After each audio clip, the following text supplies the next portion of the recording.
everyone, so today we are going to start our next lecture on quick ratio, that how to calculate the quick ratio and the difference between the current ratio and the quick ratio, and we'll solve one practical question related to this topic. So let's just start with the meaning of the quick ratio. Quick ratio is also known as the acid test ratio or the liquid ratio, and this ratio indicate whether the firm is in the position to pay its current liabilities immediately or within 1 month. जो हमारा current ratio था वो क्या था कि हम एक साल के अंदर अंदर हम अपनी करंट लाइबिलिटीज़ को पे ऑफ कर सकते हैं या नहीं कर सकते हैं. But in quick ratio we calculate the quick ratio to find out whether the company is liable to pay, whether the firm is liable to pay the current liabilities within the 1 month or immediately. That's why we calculate this ratio. And as I have told you before that quick ratio is also known as the acid test ratio or the liquidity ratio. अगर इन तीनों में से कोई एक भी word आता है तो इट मीन्स हमें क्या करना है, इसी फॉर्मूला से कैलकुलेशन करना है. तो ideal ratio of the quick ratio is 1:1. जिस तरह से आपका करंट रेशियो का जो आइडल रेशियो 2:1 था, आपका क्विक रेशियो का जो आइडल रेशियो है वो क्या है, 1:1 है. इसका मतलब क्या है कि कंपनी के पास एटलीस्ट इतनी करंट एसेट्स तो होनी चाहिए जो कि इक्वल हो किसके, करंट लाइबिलिटीज़ की. मतलब कि ऐसी क्विक एसेट्स होनी चाहिए जो कि आप क्या कर सकते हैं, करंट लाइबिलिटीज़ के इक्वल हो. तो this ratio is better test of the short term financial position of the company. मतलब हम ये मानकर चलते हैं कि जो आपका क्विक रेशियो है ये आपका क्या है, better test. Short term financial position को जानने के लिए ये क्या है, एक बेटर टेस्ट है. It consider only the assets which can easily be transfers, which can easily be converted into the cash. जो कि ईजिली क्या हो सकती हैं, कैश के अंदर कन्वर्ट हो सकती हैं, जिसके अंदर बिल्कुल भी टाइम ना लगे उसे कन्वर्ट करने के लिए in the cash. It gives the better picture of the short term financial position of the firm. ये एक बहुत अच्छी पोजीशन शो करता है आपकी फाइनेंशियल पोजीशन फर्म की, और इसका जो आइडल रेशियो है वो 1:1 होना चाहिए. So this is the quick ratio और the acid test ratio. Now we'll study about the difference between the current ratio and the quick ratio. So current ratio का सबसे बड़ा मतलब फॉर्मूला के अंदर ही दोनों में एक चेंज है. चेंज क्या है कि जो हमारा करंट रेशियो है, करंट रेशियो को हम किस तरह से कैलकुलेट करते हैं, current ratio is equals to current assets divided by current liabilities. But we calculate the quick ratio by the formula that liquid assets divided by current liabilities. So here in current ratio the relationship between the current assets and current liabilities is formed, and in quick ratio the relationship between quick or liquid assets and the current liability is formed. Third is it state the ability of the firms to pay its current liabilities within 12 months. ये 12 महीनों के अंदर अंदर या एक साल के अंदर अंदर, मतलब कि अगर आपकी फर्म करंट लाइबिलिटीज़ को पे कर देती है, इट मीन्स वो क्या है, उनकी करंट रेशियो अच्छी है. वो ये जानने के लिए क्या करते हैं, हम करंट रेशियो को कैलकुलेट करते हैं. और क्विक रेशियो को हम क्यों कैलकुलेट करते हैं, ये जानने के लिए कि क्या आपकी फर्म जो है इज़ लायबल टू पे दी current liabilities with in 1 month और इमीजिएटली. आप उसे 1 मंथ और इमीजिएटली आप क्या कर सकते हैं, आपकी क्विक रेशियो इसलिए कैलकुलेट करते हैं कि फर्म की एबिलिटी जान सकें, ये पता लगा सकें. इसका जो आइडल रेशियो है वो क्या है, 2:1, which means the current assets is the twice of the current liabilities. Ideal ratio जो क्विक रेशियो का है वो क्या है, 1:1, which means that the liquid assets always be equal to the current liabilities. It is not the true measurement of the short term, मतलब short term position अगर आपको जाननी है आपकी फर्म की, तो current ratio is not only the measurement to calculate the short term financial position of the firm, but quick ratio is the it removes the shortcomings of the current ratio and it helps to measure the short term financial position of the firm in the better way. So this is the difference between the current ratio and the quick ratio. Now the formula you have to keep in notice while calculating the liquid ratio is equals to liquid assets divided by current liabilities. Now how we will calculate the liquid assets?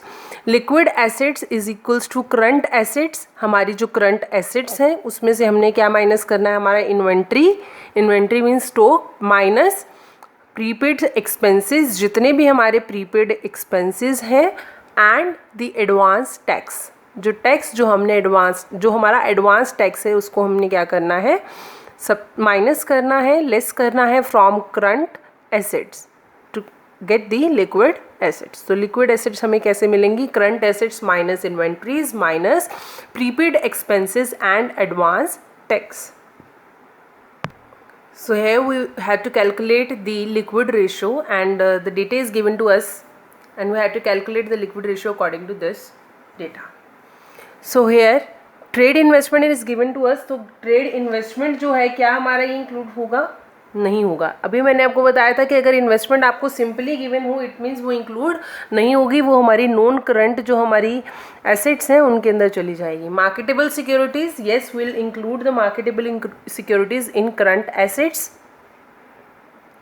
Tangible fixed assets, no, will not include this fixed asset into the in calculating the liquid ratio. Intangible assets जैसे कि goodwill हो गया, patents हो गया, loose tools हो, ये सब कुछ हमारा हम कैलकुलेट इसके अंदर नहीं करते हैं, हम इसके अंदर ऐड नहीं करते हैं. ट्रेड रिसीवेबल, येस ये आएगा हमारा ट्रेड रिसीवेबल करंट एसेट के अंदर. Cash and bank balance, yes ये भी हमारा करंट एसेट्स के अंदर हम इंक्लूड करेंगे. ट्रेड पेएबल हमारी करंट लायबिलिटीज़ में जाएगा. रेंट पेएबल भी हमारा करंट लायबिलिटीज़ में जाएगा. डिविडेंड पेएबल करंट लायबिलिटीज़ में जाएगा. Inventories when we calculate the liquid ratio, तो लिक्विड एसेट्स के लिए हम इन्वेंट्रीज को बीच में इंक्लूड नहीं करते हैं. लॉन्ग टर्म बोरिंग्स ये भी इंक्लूड नहीं होगा. Short term borings, bank overdraft, ये हमारी करंट लायबिलिटीज़ का पार्ट है. Short term borings, provision for tax जो है ये भी हमारा क्या है? करंट लायबिलिटीज़ का पार्ट है. अब जो हमारा इनकम टैक्स है paid in advance, while calculating the liquid ratio we will not consider the advance tax into the liquid assets. तो ये भी हमारा इंक्लूड नहीं होगा. तो सबसे पहले हम क्या करेंगे, इसे फॉर्मूला लिखेंगे कि हम किस तरह से लिक्विड रेशियो कैलकुलेट करते हैं. Liquid ratio is equals to liquid assets divided by current liabilities.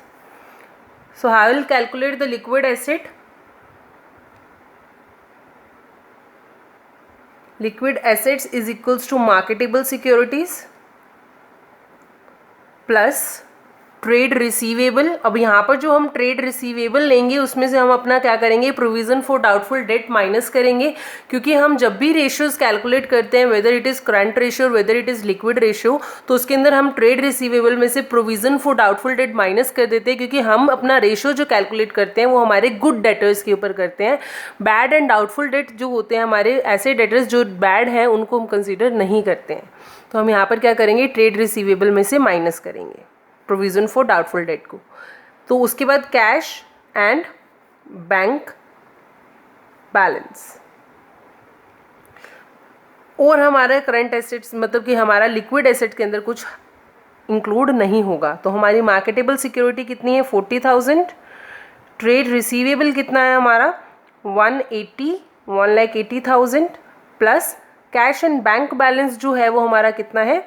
80,000. तो टोटल जो इसका वैल्यू आएगा वो कितना आएगा हमारे पास? 3 lakh.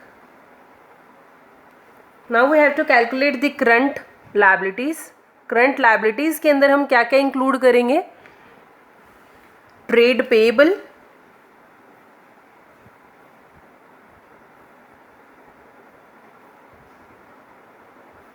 Plus rent payable, plus dividend payable, plus short term borings,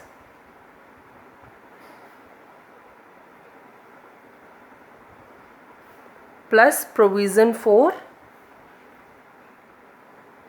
tax. तो इनकी वैल्यू कितनी है? ट्रेड पेएबल कितना है हमारे पास? 1,20,000 प्लस 10,000 प्लस 30,000 प्लस 25,000 प्लस 55,000. तो इन सब की वैल्यू हमारी कितनी हो जाएगी? 2,40,000. तो हम अपने लिक्विड रेशियो को हम किस तरह से कैलकुलेट करेंगे, liquid ratio is equals to में लिक्विड एसेट्स डिवाइडेड बाय में करंट लायबिलिटीज। लिक्विड एसेट की वैल्यू हमारी कितनी है 3 lakh divided by current liabilities हमारी कितनी है 2,40,000। तो इसका जो हमारा रेशियो आएगा वो कितना आएगा 1.25 रेशियो 1।